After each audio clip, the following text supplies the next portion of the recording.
श्रोताओं, आइए सुनते हैं साइबर सुरक्षा विषय पर डॉक्टर संजय कुमार से दीपक हटवार की बातचीत। श्रोताओं नमस्कार। सूचना तकनीक की प्रगति के इस दौर ने आज हमारे जीवन से जुड़े बहुत से कार्यों को बहुत आसान बना दिया है। चाहे वो कार्य बैंक से संबंधित हो, रुपयों के लेन देन से संबंधित हो या और भी किसी प्रकार के। कुल मिलाकर ये कह सकते हैं कि हमारे हाथ में रहने वाला एक मोबाइल अब पूरी दुनिया से हमें जोड़ चुका है और हमारे जीवन को बहुत आसान उस मोबाइल ने बना दिया है। लेकिन इन आसानियों के साथ बहुत सी सावधानियों को भी हमें बरतना बहुत ज़रूरी है। अगर ये सावधानी हम नहीं बरतेंगे तो कई लोगों को नुकसान भी उठाना पड़ रहा है। तो साइबर सुरक्षा क्या है, इस विषय पर विस्तार से जानकारी के लिए हमने आमंत्रित किया है पंडित रविशंकर शुक्ल विश्वविद्यालय रायपुर के कंप्यूटर विभाग के अध्यक्ष श्री संजय कुमार साहब को। संजय साहब, इस कार्यक्रम में आपका स्वागत है। धन्यवाद। सबसे पहले तो हम आपसे यही जानना चाहेंगे कि किस किस प्रकार के अपराधों को साइबर अपराधों की श्रेणी में रखा गया है। एक्चुअली साइबर अपराध जो होते हैं वो कंप्यूटर, मोबाइल, लैपटॉप, इंटरनेट के माध्यम से जो भी अपराध किए जाते हैं वो सबको साइबर अपराधों की श्रेणी में रखा जाता है, जिसमें डायरेक्ट हिंसा या वायलेंस नहीं होती है, लेकिन इनडायरेक्टली बहुत से रेपुटेशन या उसके फाइनेंशियल लॉस हो जाता है। आमतौर पर अभी आम लोगों को जिन अपराधों का सामना करना पड़ रहा है या जिससे नुकसान उठाना पड़ रहा है वे कौन कौन से? सबसे ज़्यादा आजकल तो जो बैंक फ्रॉड हो रहे हैं, जिसमें कि आए दिन किसी भी नंबर से फ़ोन आता है कि आपका एटीएम कार्ड ब्लॉक कर दिया जाएगा या फिर आपके खाते से उसमें बंद कर दिया जाएगा। उससे क्या होता है कि एक तरह का हिप्नोटिज्म टाइप का हो जाता है।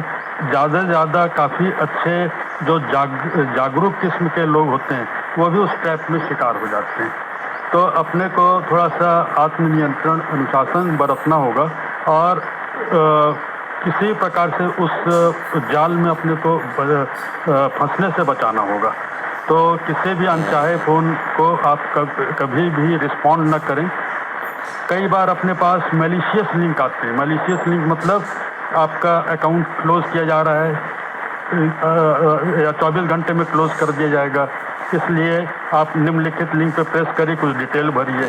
हम लोग घबरा जाते हैं और तुरंत उसके रिस्पॉन्ड देने लगते हैं। किसी भी हालत में अननोन माने आप जिस लिंक के बारे में जानते नहीं हैं, इंटरनेट के माध्यम से लिंक आए, आप कभी भी ना प्रेस करें उसको। ये सब इसके अलावा थिंक बिफोर क्लिक का एक आप सावधानी रखें। थिंक बिफोर क्लिक का मतलब है माउस को, ये नहीं माउस हाथ में आए तो क्लिक करते जाएं। आप सोचिए और तब क्लिक करिए माउस के बटन को, क्योंकि क्या होता है कि एक बार माउस का क्लिक हुआ और आपका पूरी इंफॉर्मेशन ट्रांसफ़र हो गई। इवन व्हाट्सएप में आप देखते होंगे कई बार कि गलती से हम लोग कुछ मैसेज डाल देते हैं, फिर लगता है कि ये गलती हो गई।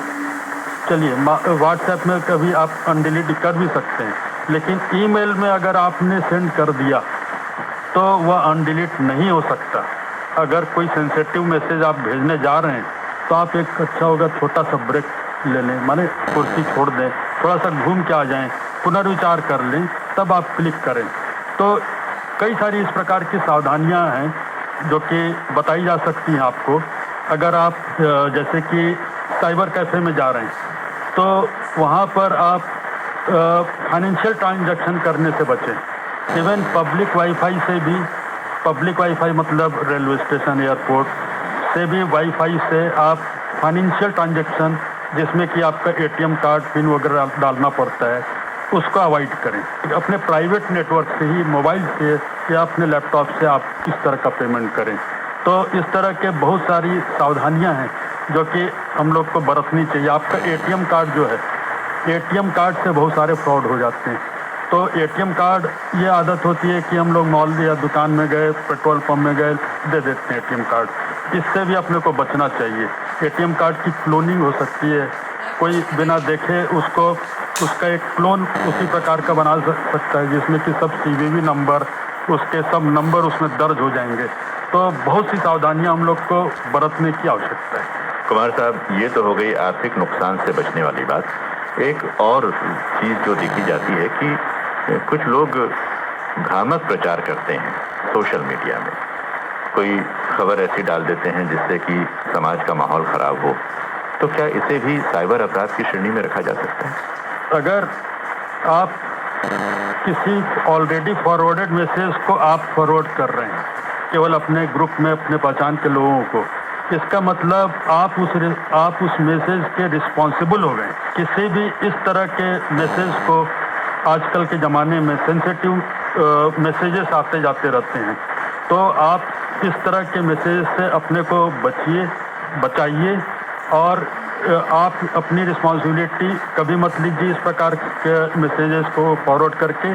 और आपको ये भी मालूम होना चाहिए कि इवन जो फेसबुक, व्हाट्सएप ऐसे सोशल मीडिया हैं, जब आप इंस्टॉल करते हैं अपने मोबाइल में, तो वो कई सारे टर्म्स एंड कंडीशंस आपसे एक्सेप्ट कराती हैं। आप उसको एक्सेप्ट करते हैं, आप पढ़ते नहीं हैं, लेकिन आपका जितना मैसेज है, ये पूरा का पूरा मैसेज वो लोग फेसबुक, व्हाट्सएप करने का मतलब उसको वो अपने पास रखता है और उसको रीयूज़ कर सकता है।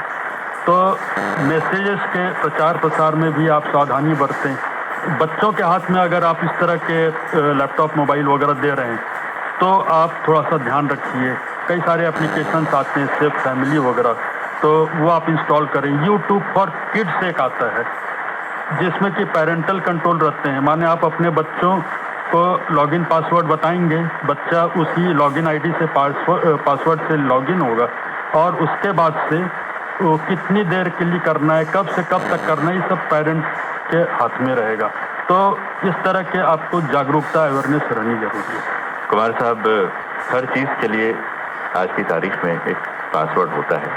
उस पासवर्ड से ही हम उसे ओपन कर सकते हैं। पासवर्ड के इस्तेमाल को लेकर किस तरह की सावधानी रखनी चाहिए? पासवर्ड क्या होता है कि जो हैकर होते हैं उसको एक मेथड कही जाती है, ट्रायल एंड एरर, उससे वो ब्रेक करने की कोशिश करते हैं। और ये ट्रायल एंड एरर आप समझ सकते हैं कि कंप्यूटर में ट्रायल एंड एरर करना बहुत आसान है। डू लूप या फॉर लूप कहा जाता है और इटरेशन होता है और सेकेंड भर में उसमें हजारों साइकिलें चल सकती हैं, माने हजारों ट्रायल हो सकते हैं। तो अगर आप बहुत सिंपल अपने नाम से संबंधित या 1 2 3 इस तरह का जो एक आम सुविधा के लिए रखी जाती है पासवर्ड, तो आप उससे अपने को बचें। पासवर्ड को आप थोड़ा स्ट्रॉन्ग पासवर्ड बनाइए, लाइट ब्रेकेबल पासवर्ड बनाने से बचिए। दूसरी चीज़, पासवर्ड के बारे में एक चीज़ और बताना चाहूँगा कि होता ये है कि हम लोग बहुत सारे ऐप्स यूज़ करते हैं, बहुत सारे एक्टिविटीज़ करते हैं, इस तरह से अपने पास पासवर्ड बहुत सारे हो जाते हैं जिसको कि मैनेज करना भी कठिन हो जाता है। तो आप कोई एक तरीका आपका ये हो सकता है, आपका जो भी जीमेल, रेडिफ का अकाउंट है, आप उसके अंदर जाके ऐड फोल्डर का एक ऑप्शन होता है, उसमें आप पासवर्ड नाम का एक फोल्डर बना लीजिए और उसमें आप सभी पासवर्ड को सहेज के रखिए। इससे क्या होगा कि आप पासवर्ड को कभी भी तुरंत देख सकते हैं। हमको यहाँ का कुछ वर्क है तो ये खोले और उसमें गए और वो फोल्डर में जाके पासवर्ड फोल्डर से आप पासवर्ड देख लिए। तब भी एक सावधानी बरतनी चाहिए। ये कहा जाता है कि एटीएम का पिन वगैरह इस तरह के बहुत सेंसिटिव चीज़ों को तो आपको कहीं लिखना भी नहीं चाहिए। स्टोर तो करने दूर की बात है, आपको केवल मेमोरी में रखना चाहिए। लेकिन अदर देन जो फाइनेंशियल इस तरह के सेंसिटिव पासवर्ड हैं उसको आप सेफली रख सकते हैं। कुमार साहब, एक ज़माना था जब कंप्यूटर में बहुत सारी चीज़ें की जाती थी, लेकिन जब से स्मार्टफोन आया है मोबाइल से ही सारी चीज़ें संचालित हो जाती हैं। अगर किसी के मोबाइल में बहुत सारी चीज़ें संचालित हो रही हैं और उसका मोबाइल गुम जाए तो उसे क्या करना होगा? मोबाइल अगर गुम जाए तो एक उसका आप पहले तो आप उसको बताइए, जाके समीप के जो भी पुलिस स्टेशन है उसमें आप जाके बताइए। और उसके अलावा एक नंबर है जो कि 14422 होता है। यह नंबर ऐसा नंबर है जहां पर कि आप अगर इन्फॉर्म करेंगे तो वो तुरंत आपके मोबाइल को ब्लॉक कर देंगे। मोबाइल को ब्लॉक करने का मतलब ये होता है, देखिए मोबाइल में एक नंबर होता है मोबाइल नंबर, जो कि आपका कोई कॉल करता है। दूसरा होता है उसको IMEI नंबर कहा जाता है। इसका मतलब होता है कि यह मोबाइल का फिक्स नंबर है, international mobile equipment identity. 15 digit का नंबर होता है। साधारण मोबाइल नंबर हम लोग का 10 डिजिट का होता है। एक और नंबर होता है वो सिम नंबर होता है, वो 20 डिजिट का होता है।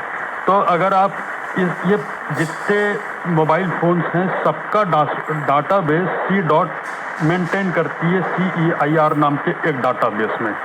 जैसे ही आप यहाँ पे सूचना देंगे आपके मोबाइल को फ्रीज कर दिया जाएगा। कहने का मतलब आपका मोबाइल जिसके भी हाथ में होगा वो अगर सिम कार्ड भी चेंज कर देगा लेकिन आपके इस मोबाइल से कोई फ़ोन होगा नहीं। तो आप ये सब सावधानियां बरत सकते हैं। कुमार साहब, जब कोई व्यक्ति आर्थिक धोखाधड़ी का शिकार होता है साइबर अपराध के माध्यम से, तो उस व्यक्ति को क्या करना पड़ेगा, कहाँ शिकायत करनी पड़ेगी? एक तो पोर्टल है https cybercrime.gov.in नाम का, cybercrime.gov.in। आप इसमें तत्काल घर बैठे आप तो सूचना दर्ज करा सकते हैं। उसके अलावा जो बैंकिंग फ्रॉड्स होते हैं उसके लिए एक नंबर है 155260, जो कि MP और छत्तीसगढ़ के लिए वैलिड है। तो आप यहाँ पर तत्काल सूचित कर दें।